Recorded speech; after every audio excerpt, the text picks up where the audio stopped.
Here is Montegrappa Harry Potter Gryffindor, a red ink. Let's jump straight to the end with my opinion on this ink. The paper I'm using here is a Maruman Mnemosyne Notebook. Here we have a red that comes across with a little bit of something more. It feels a bit of a maroon lean, which sets it off from other red inks.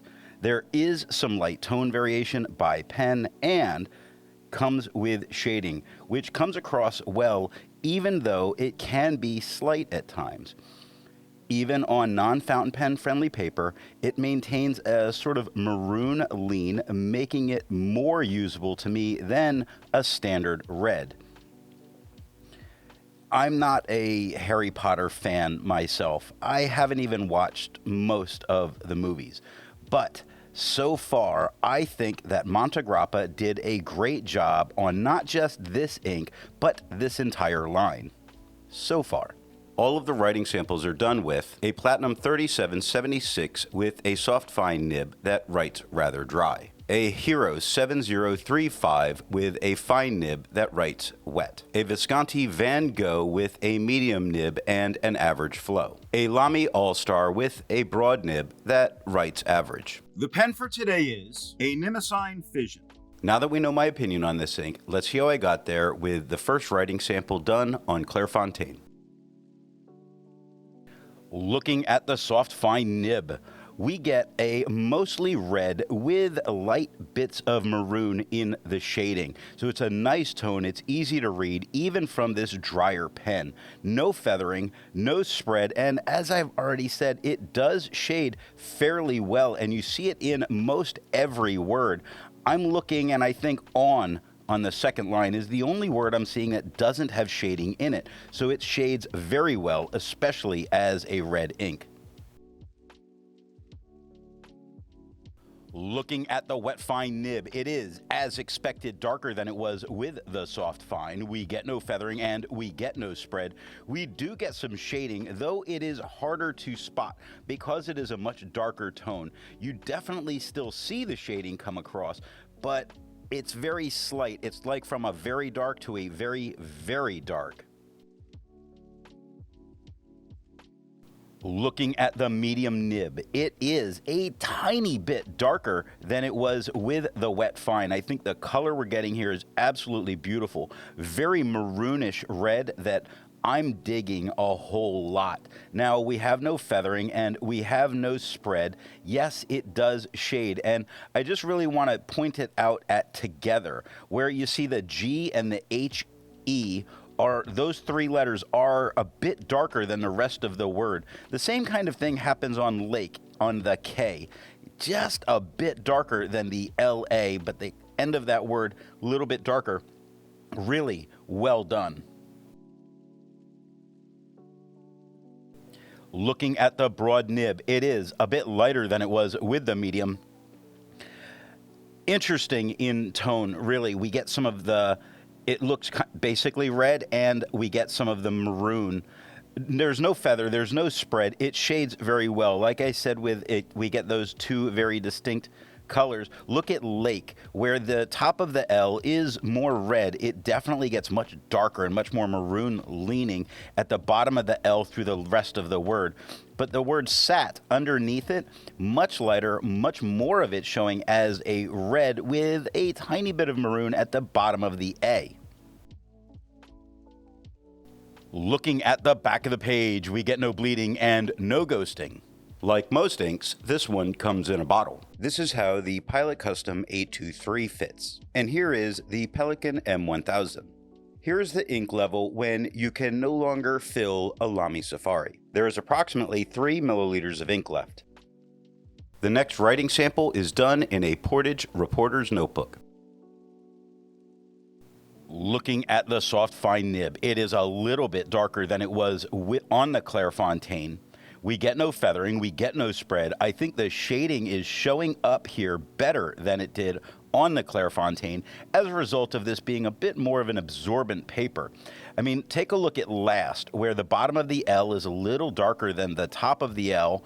The T is quite a bit darker than the rest of the word. And this is the type of shading that we see in quite a few words, like friends on the second line. Looking at the wet fine nib, it is darker than it was with the soft fine, darker than it was on the Clairfontaine. We get no feathering and we get no spread. We do get some shading. I think the shading shows a little bit better here than it did on the Clairfontaine, in that it's a little more separated in its darker and lighter tones, but not that it's huge standout look at that shading type thing. I think Prisoners on the third line shows a little bit of the very dark at the PRI during the beginning of the S. It lightens up a little bit, darkens again at the downstroke of the S, and it's the NER that lightens up even more. And when you see were on the first line, it does a nice lighter to darker shading, even though a majority of this is a much darker tone. Looking at the medium nib, it is the same tone as it was with the wet fine, same tone as the Clairfontaine. We get no feathering, we get no spread, but here we get no shading. Unfortunate. Looking at the broad nib, it is lighter than it was with the medium, darker than it was really on the Clairfontaine, slightly darker than it was, yes, darker than it was on the Clairfontaine, darker than it was with, it's like a nice mid-tone here on this paper because it's darker than the soft fine, quite a bit lighter than both the other nibs. No feather, no spread. It does shade, not as a standout great quality, but it does show up in just a few spots. Not really enough to worry about pointing out, but it is present. Looking at the back of the page, we can easily write back here as we get no bleeding and no ghosting. There's a lot to learn by doing multiple chromatographies. The one on the left is immediately put into water for 10 to 15 seconds. The one on the right, marked with a D, is let dry for 10 minutes before putting into water.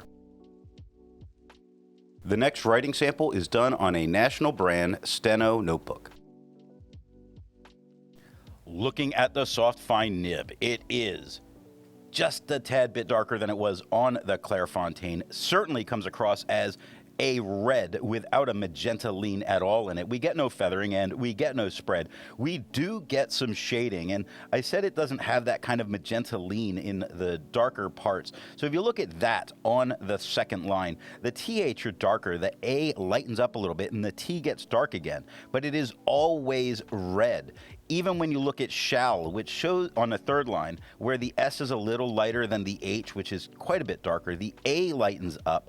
The first L is a little bit darker, and the last L a little bit darker, but all of these tones are reds with no lean towards that magenta that we've seen before.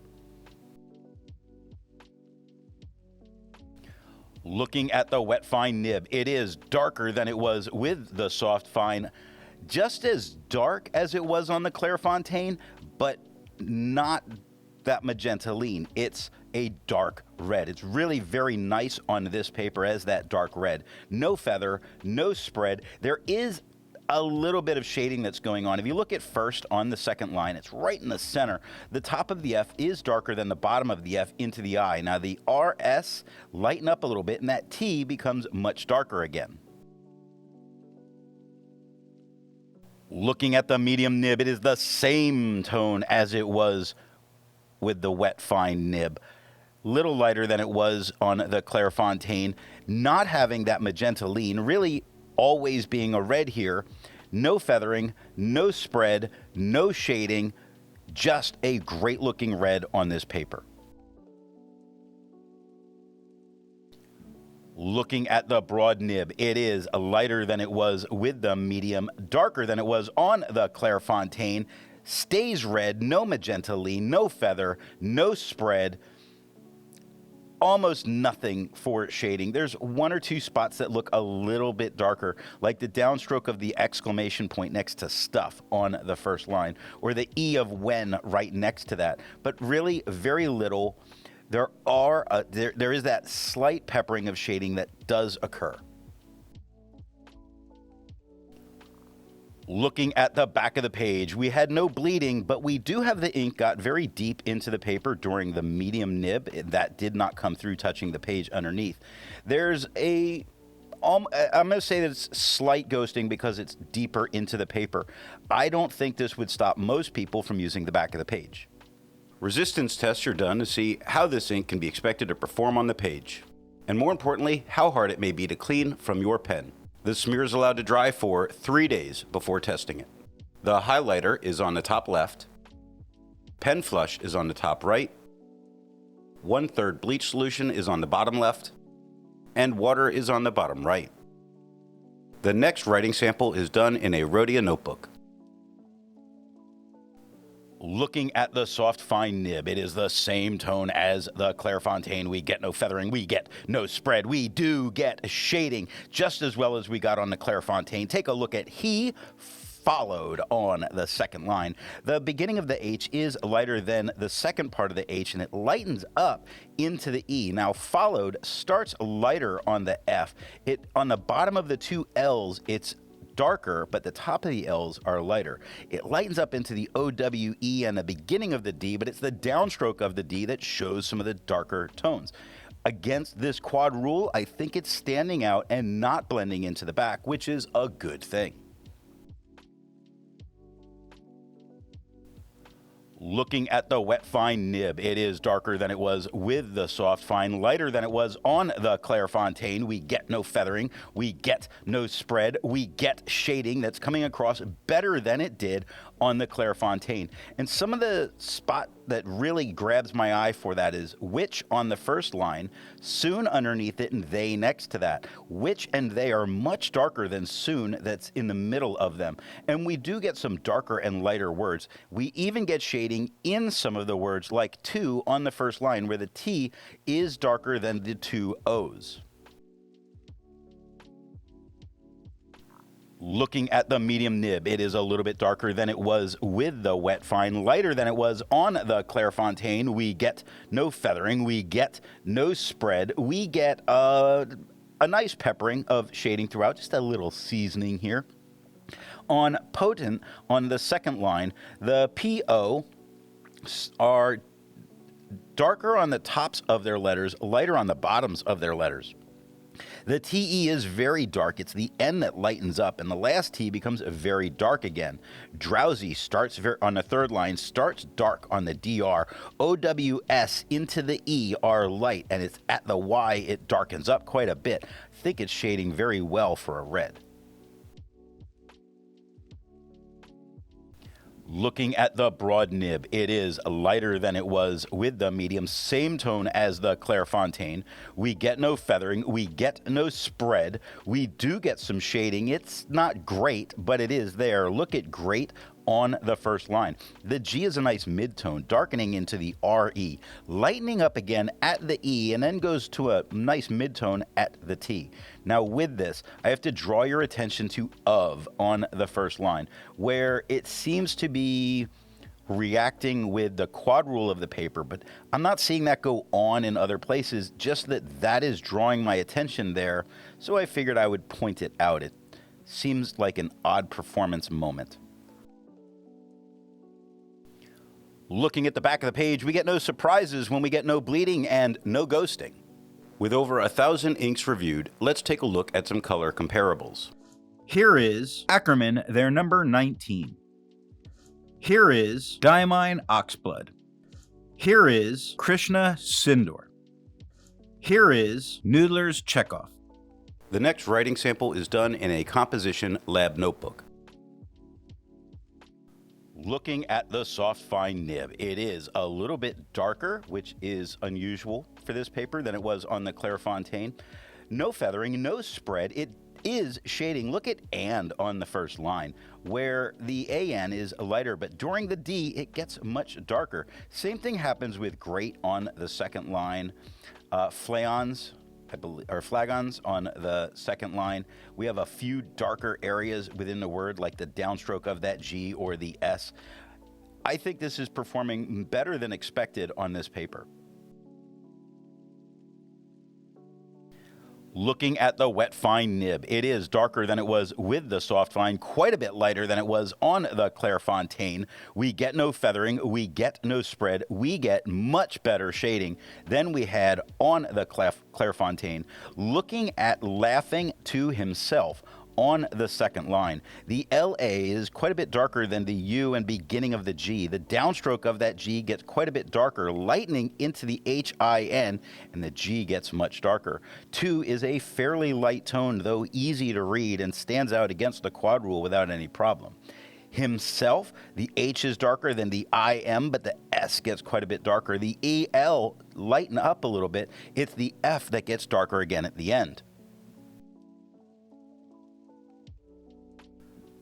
Looking at the medium nib, it is the same tone as the wet fine, quite a bit lighter than it was on the Clairfontaine.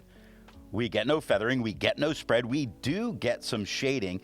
If you take a look at asleep and snored on the first line, the as is quite a bit lighter than the leap of asleep. Now, and starts darker on the A, lightens up on the N and into the D, but then the D becomes much darker. Snored at the SN is quite a bit darker.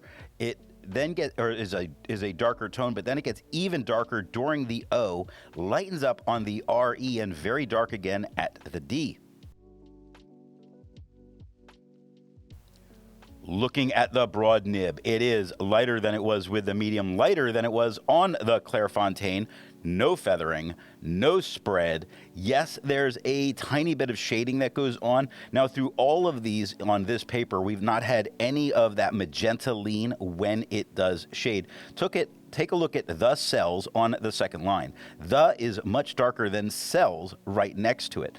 Also quite noticeable is it did have that reaction moment during the second L of crossing the quad rule. Not something that goes on very frequently, but I can spot a couple of times when the ink crossed those lines that it did have some kind of reaction. Looking at the back of the page, no bleeding, no ghosting, and easily continuing your notes on the back of the page. While it's nice to see ink in the same color family, I prefer to see ink to complement the color on the page. Here is Parker Quink Permanent Blue Black. Here is Diamine Moondust. Here is Diatramentis Charles Darwin Jeans Blue. Here is Van Diemen's Devil's Black. The last writing sample is done on 20-pound copy paper. Looking at the soft fine nib, it is a little bit darker than it was on the Clairfontaine. Yes, it has a tiny bit of feathering, really tiny. Amazingly little. It does have the slightest bit of spread, but nowhere near a medium. It does shade. Now, that's when it has that tiny bit of shading, when it's got the shading, it's got that tiny bit of feathering, most noticeably on Clink, the K on the fourth line. Looking at the wet fine nib, it is darker than it was with the soft fine. A tiny bit lighter than it was on the Clairfontaine. Yes, it feathers and yes, it spreads, but neither the feather nor the spread on this paper are anything to be concerned about. I think the performance there is incredibly good. Does it shade slightly? If you looked at unlocked on the second line, the U is darker than the N. The L gets a little bit darker during the U or the O. It lightens up. The CKE is a little bit darker. It's the D at the end that lightens up a little bit. Looking at the medium nib, it is a little bit darker than it was with the wet fine, lighter than it was on the Clairfontaine. We get feathering and we get spread. Sure, it's copy paper, but the feathering and the spread here that go on are so minimal, and I really think that the only people that would notice it and have any thoughts about it are fountain pen users. This ink on this paper has done so far extraordinary, and I think if you're constantly using 20-pound copy paper and need a red ink, this is a good one to go with. Looking at the broad nib, it is a tad bit lighter than it was with the medium. Bit darker than on the Clairfontaine. Still feathers, yes. Still spreads, yes.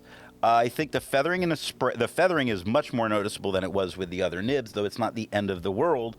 The spread, not horrible, just write larger. I don't always remember to do that with switching pens all the time. Write larger, and I don't think you're going to have any problems. I still think the performance we're getting here is something that can be managed with this paper. It can be lived with. I'd call it serviceable.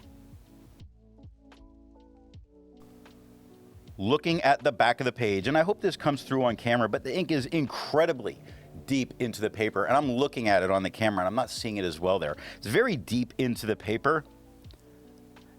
I wouldn't want to write on the back of the page, although the wet fine seemed to perform the best on that, which was rather shocking. Nothing bled through touching the page underneath.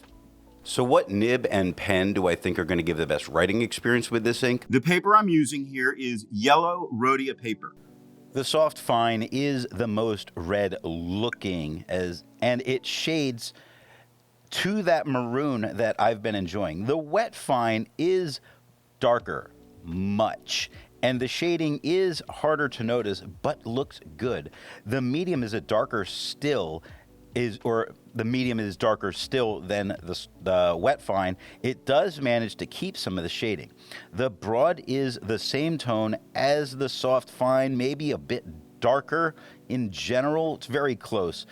It's the same as a soft fine in its lighter tones. That's how I would put it. And then it's kind of the same as the wet fine in its darker tones. So it shows the shading the best.